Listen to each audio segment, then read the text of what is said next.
Hey, did you notice anything unusual recently? Dramatic events along the lines of, I don't know, the world ending, apocalypse, rapture, asteroid hitting the planet, anything like that?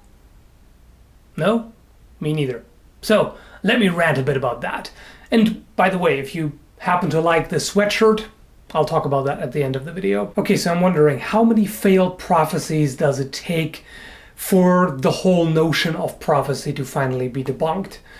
I mean, how many times have we been through this before? Countless times. If you made a list, there have been end of the world predictions for the 70s, and of course 2000 was a big deal where the world was supposed to end.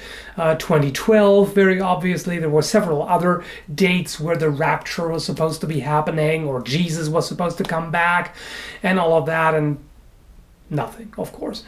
And whether it be religious fanatics making such prophecies or conspiracy nutters talking about, oh, there's this thing and NASA doesn't want you to know about, and the government is trying to keep secret, and that's why they're building these grain bunkers and all that. And every single time when they go, oh, we know it's going to happen on that date, either this year or that month or even that particular day right there, and then the day comes and goes, nothing. And I'm always wondering, what do the conspiracy nutters and then wannabe prophets, how do they rationalize that? Actually, it's a bit further in the future, or something intangible actually happened that you just can't see because it was on the spiritual plane and everything. And I'm just wondering, like, what the hell? Don't get me wrong, I understand why such things are done, like prophecies and such. People want to believe that there are certain ways in which they can predict the future because the human mind has trouble dealing with uncertainties. Uncertainty troubles us, it scares us, it confuses us, we can't deal with it.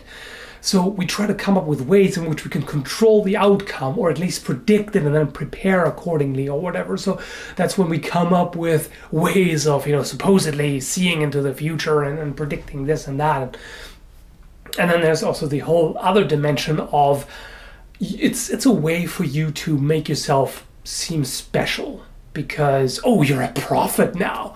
You have the power to predict the future, and people need to listen to you because it affects the entire world, and and it's always this bizarre thing when people talk about conspiracy theories.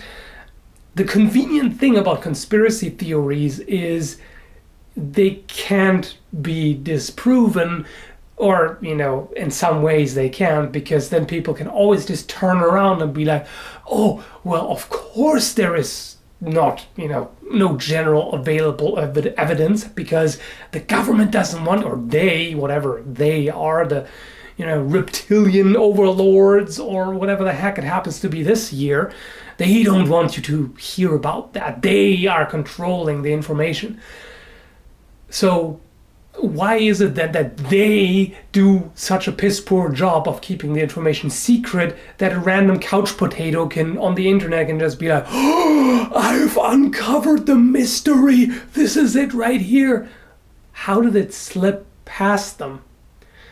And of course then the same person can turn around and say, oh yeah, but that's okay, because then they know that if the information gets to some people, then the majority is not going to believe them because they are brainwashed, and because chemicals in the water, and because that person apparently doesn't drink water, but whatever, because that's okay if a few people know that they're not worried about that, because that's not going to threaten the overall conspiracy.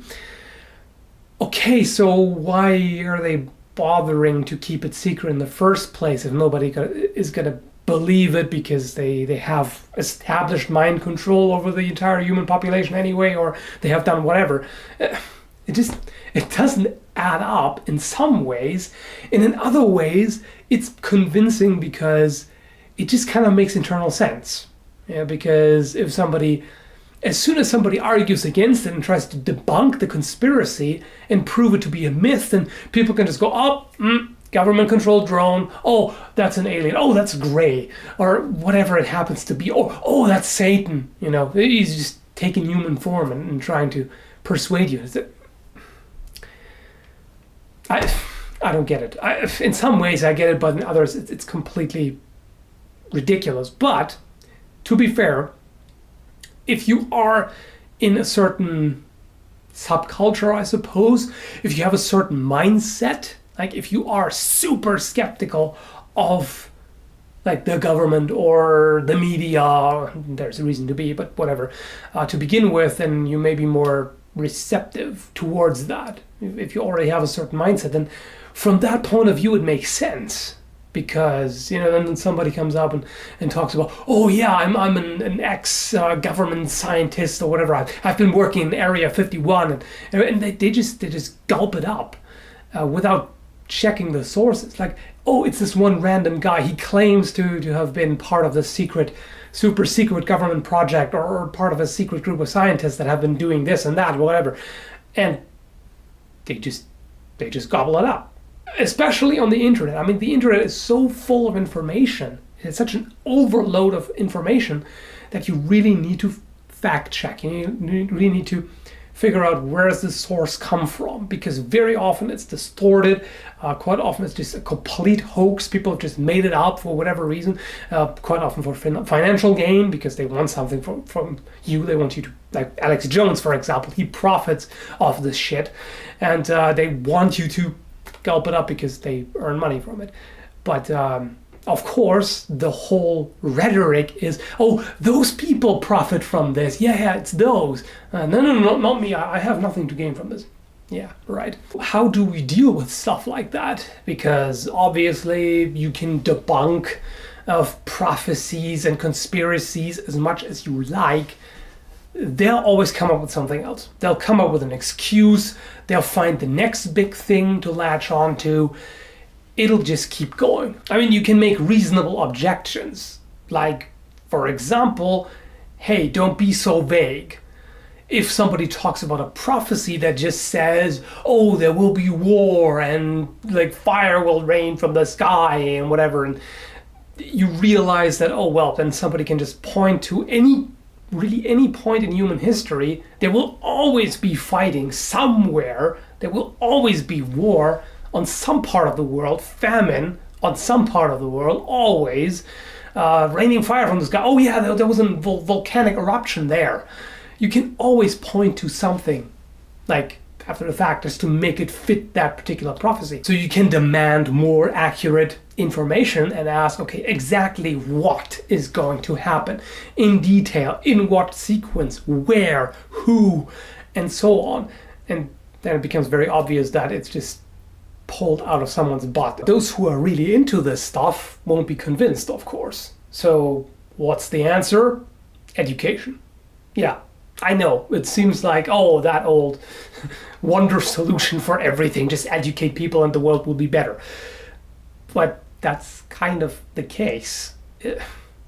Education solves a lot of problems, it really does. And if you give people the tools for critical thinking, it's not going to be a guarantee that they will become skeptical critical thinkers, but at least if people are taught how to spot a hoax and how to do research, how to check sources and all of that, it's likely. So what's the point of this video? Well, for one, frankly, I just felt like talking about it, but also to raise awareness, because I feel that people who make these failed prophecies and who've come up with all kinds of conspiracy theories that are nuttier than squirrel poop, they just get away quite often because people don't call them on it. They just go, yeah, whatever, which fair enough. But if you actually draw attention to all the failed prophecies, then they can just turn around and be like, oh, here, this one case where by random accident a vaguely worded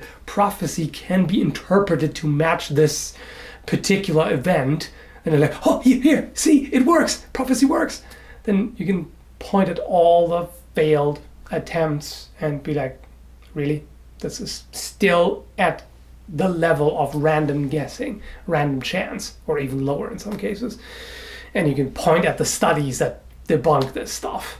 So yeah, it's good to remind people of these things because it's all too easy to just forget about it. People are forgetful, and the internet even more so. I mean, does anybody remember the Coney 2012 thing?